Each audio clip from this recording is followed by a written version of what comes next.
Hello, good evening. Let's see if you can see me and hear me. Okay, let's try it again. Yeah. Can you hear me? Let's see if you... yeah, excellent. How are we all going? I hope you had a nice day today. It was super cold here in Melbourne.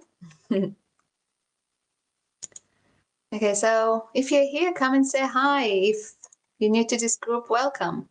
Lovely to have you here with us.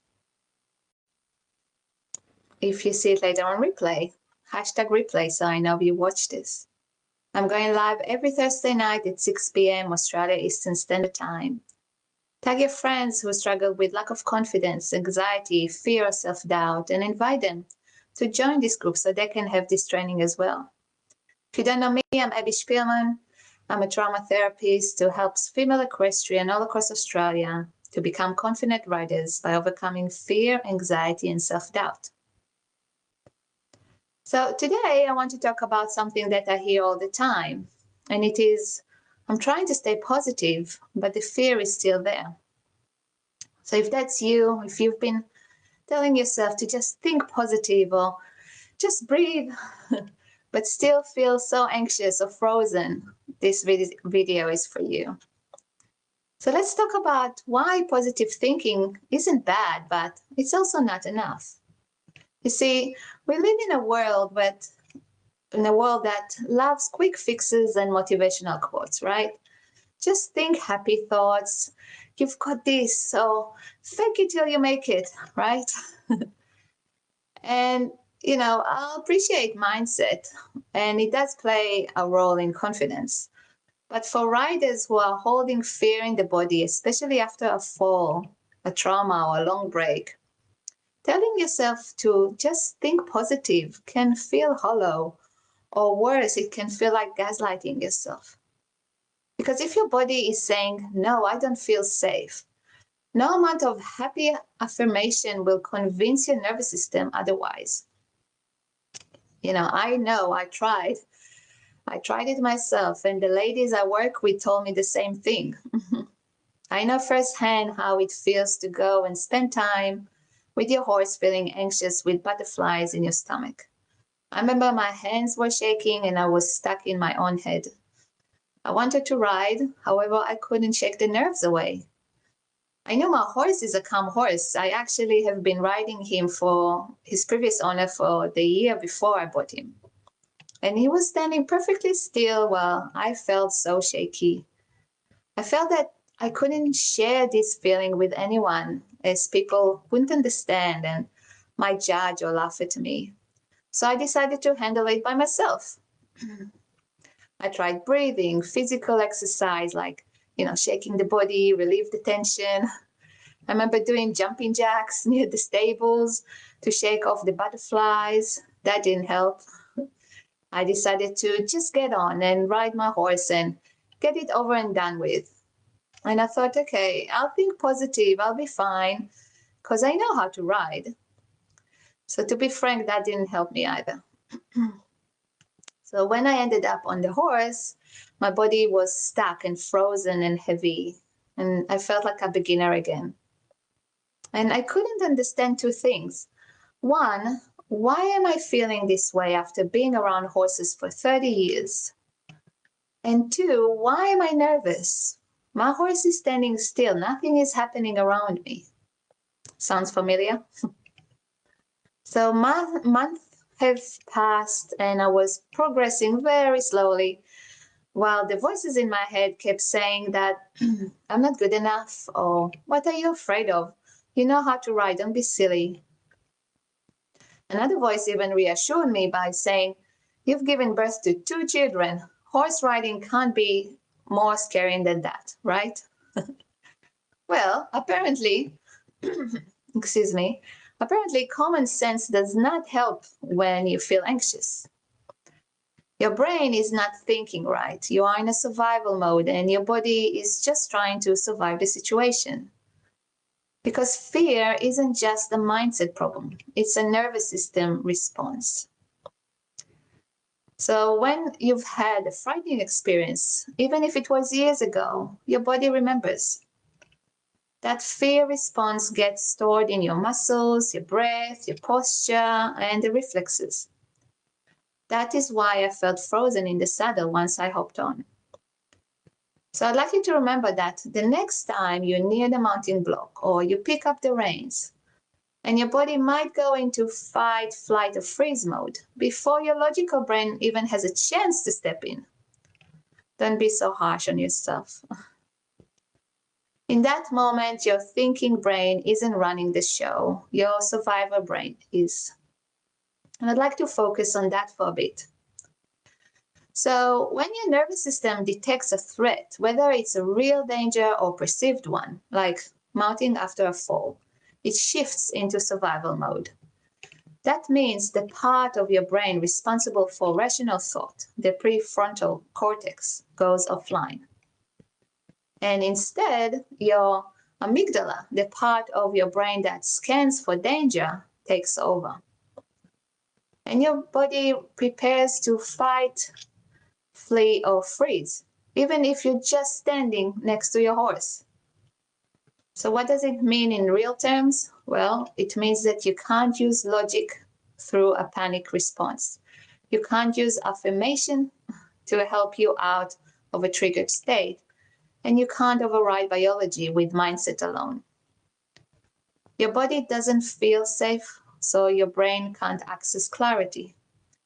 In fact, trying to force positive thinking like I did while being dysregulated can actually make you feel worse, like you're failing for not being able to just snap out of it. And if you've ever felt ashamed, which I felt, by the way, for still feeling afraid, still feeling afraid despite trying to stay positive, I want you to know that it's not your fault. It's not a lack of effort. It's a nervous system issue. So here are 3 suggestions that work instead. Number 1, regulation before reasoning. We have to first help your nervous system feel safe again. That means using grounding techniques, breath, movement, or somatic work to settle the fight or flight response. Number 2, listening instead of forcing. Your fear is a message, not a flaw. What is it trying to protect you from? When we get curious, not judgmental, we open the door to healing. And number 3, creating safety in the body. Confidence doesn't come from pushing past fear. It comes from building internal safety so you can show up without your nervous system sounding the alarm. And as I said, I know firsthand how hard it can be to struggle with fear or anxiety while doing what you love and so passionate about. I didn't want to give up riding, but couldn't see a way out. I didn't give up. I tried to get help, like reading books, listening to podcasts, and back then I wasn't so much on Facebook. And I kept searching until I stumbled upon the modality that helped me, and this is exactly what I teach my students. And I'll give you an example. I work with a lady who owns a beautiful older horse, slightly bigger than a pony size. He's been there, done that sort of horse. She knows him very well. She saw beginners ride him. So in her mind, she knows he's safe. Even when she saw him spooked, it was just sidestep, no bolting or anything silly. However, even though her mind says he's a good horse, he's a reliable horse, she panics every time she's going to ride. She's imagining the worst case scenarios because her lack of safety is not from the horse, it is from her nervous system. So we worked on her nervous system to understand how it feels to feel safe and what is behind that anxiety. Because the nerves, the shaky hands, the butterflies in the stomach are all symptoms for an underlying issue that hasn't been resolved yet. So during a session, we are going on a quest to find out what is behind those symptoms. And I often hear women say, I just need someone to ride with me, or I'd be fine if I had a bomb-proof horse. right? And I get it, truly, I do. When we're scared, it makes sense to want support, safety, and reassurance. There's nothing wrong with wanting those things. In fact, they're important. But here's the thing, relying solely on external safety, like another person or a calm horse, can become a band-aid. It helps in the moment, but it doesn't get to the root of what's really going on inside. Because as soon as that person isn't there, or your horse spooks, or you're in a new environment, the fear comes rushing back. Why? Because it was never fully processed or resolved in the first place. See, external safety can be a support, but it cannot be the foundation of your confidence. True lasting confidence comes from within, from learning how to calm your nervous system, from understanding the real reasons why your body is reacting the way it is, from gently, consistently building your self-trust back up step by step.